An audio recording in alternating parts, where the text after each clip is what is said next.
Hello friends, मैं हूं अजीज। आप देख रहे हैं मूवी स्टॉक चैनल, जिस पर आज मैं रिव्यू करने वाला हूं जेनिफर लोपेज की नेटफ्लिक्स पर रिलीज हुई फिल्म एटलेस को, जो कि आप कह सकते हो कि 2 घंटे से मुश्किल से बनाई गई फिल्म है, जिसके ट्रेलर को देख करके ये बात साफ साफ पता चल जाती है कि ये एक साई-फाई एडवेंचर एक्शन फिल्म है। जी हाँ, उससे और ज्यादा कुछ भी नहीं। जिसकी अब अगर कहानी की बात की जाए तो ये कहानी टाइटल के ही अकॉर्डिंग एटलेस सेफर्ड के कैरेक्टर पर फोकस करती है, जो की ऑब्वियसली जेनिफर लोपेज के अलावा और कोई नहीं, जो की इस फ्यूचरिस्टिक वर्ल्ड में बहुत ही वेल नोन खानदान से आती है, क्योंकि उनकी माँ ने एआई के साथ साथ रोबोट, इन सारी की सारी टेक्नोलॉजीज पर आप कह सकते हो कि महारत हासिल की थी, जिसके चलते उनका एक प्रोटोटाइप हेरलैंड काफी ज्यादा रोग हो गया, जिसने वो कहते हैं ना कि इंसानों को ही सबसे बड़ा दुनिया के लिए थ्रेट मान लिया। और फिर क्या था, यहाँ से सिमुली के कैरेक्टर की जर्नी शुरू होती है, जिसके बाद इंसान भी चुप नहीं बैठने वाले थे। और फिर क्या, हेरल्ड सीधे अर्थ को छोड़ करके यूनिवर्स में कहीं जाकर के छुप गया है, और ढूंढने के बाद उस प्लेनेट पे जाने की एक अलग से जर्नी कैसे शुरू होगी, और इन सब में कर्नल एलिस एटलेस को अपने साथ इस मिशन पर ले जाना भी चाहते हैं या नहीं, उन सब का पता तो आपको फिल्म देखकर ही चलेगा, जिसकी परमिशन इस फिल्म में जनरल जेक देगी। यानी देखा जाए तो यहाँ पर एक्टर्स काफी ज्यादा अच्छे लिए गए हैं, जो कि डेफिनेटली आपके दिमाग में ये बात तो डालते हैं कि आपका समय इस फिल्म पर देना ठीक भी रहेगा या नहीं। जिसके अलावा डायरेक्टर की बात की जाए तो डायरेक्टर ब्रैड पैटन है, जिन्होंने इसके पहले रैमपेज और डे ब्रेकर जैसी टाइम पास या फिर कहूँ मेरी नजर में एक चाइल्डिश सीरीज बनाई थी। और अब उनकी एक्सपर्टीज पर नेटफ्लिक्स वालों ने जो अच्छे खासे पैसे खर्चे किए हैं, क्या उन सब में ये रिजल्ट फिल्म के ट्रेलर को जितना देख करके समझ आता है उतना ही है, या फिर क्रिटिक्स के साथ साथ ऑडियंस का जो गुस्सा इस फिल्म की रेटिंग्स के तौर पर निकल कर आया है वो कितना जस्टिफाई करता है। चलिए उन सारी की सारी डिटेल्स पर बिल्कुल स्पॉइलर फ्री बात करते हैं, लेकिन उससे पहले बनेगी मेरी छोटी मोटी सी डिमांड, जो कि ऑब्वियसली है इस चैनल को सब्सक्राइब, वीडियो को लाइक और शेयर करने की तो कर लो।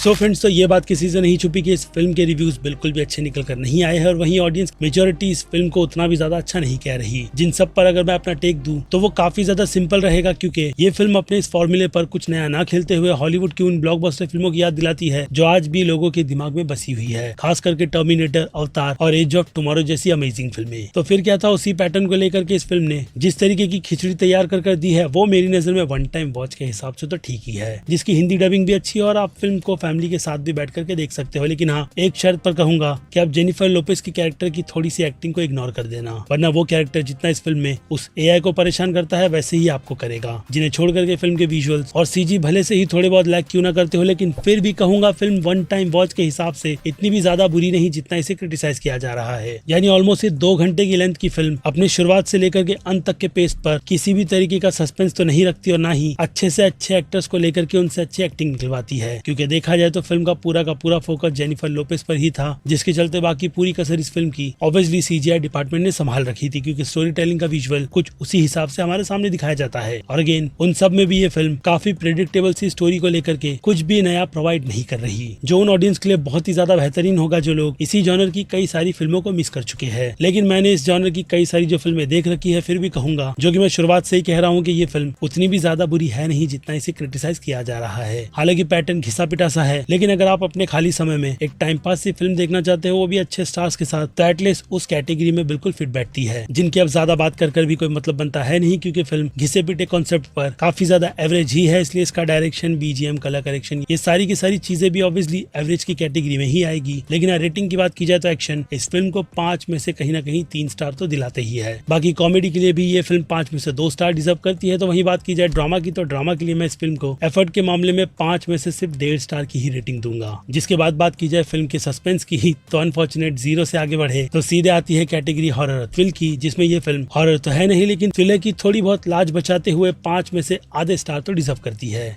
जिसके बाद बात की जाए मास ऑडियंस की, तो मास ऑडियंस इस फिल्म को डेफिनेटली कहीं ना कहीं A- की कैटेगरी में रखेगी। जी हाँ, A- की कैटेगरी में। जिनसे हटकर बात की जाए क्रिटिक्स की, तो क्रिटिक्स पहले इस फिल्म को C+ की कैटेगरी में रखकर अपना ओपिनियन दे चुके हैं। जिसके बाद बात की जाए मेरी, तो मैं इस फिल्म को इतना बुरा नहीं, लेकिन कहीं ना कहीं B की कैटेगरी में तो रखूंगा ही, जिसका पूरा रीजन मैंने आपको इस वीडियो में बहुत ही अच्छी तरीके से एक्सप्लेन किया है। बाकी फिर क्या बनती है आपकी राय, जो आप मुझे कमेंट में लिखकर बता सकते हैं। इसके अलावा मैं हूँ Aziz, movie stock channel like, share और सब्सक्राइब भूलना मत। मिलूंगा जल्दी दूसरी किसी वीडियो में। Till then, bye.